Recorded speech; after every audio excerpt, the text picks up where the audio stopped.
प्रशासन चांगल्या सुविधा देत असेल तर विसर्जन आणि उत्सव चांगल्या पद्धतीने साजरा होऊ शकतो. नाशकात 3 दिवस कुंभ भक्ती संगम आयोजित करण्यात आलाय. शहरात 28 ते 30 ऑगस्ट दरम्यान भक्ती सांस्कृतिक महोत्सव होतोय.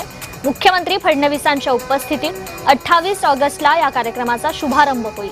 कुंभमेळा प्राधिकरणाकडून कुंभ भक्ती संगमचं हे आयोजन करण्यात आलेलं आहे. जे आपला महाराष्ट्रामध्ये खूप जुनी खूप मोठी आपली संतांची परंपरा आहे, जे पिढी दर पिढी महाराष्ट्राने जपून ठेवलेली आहे.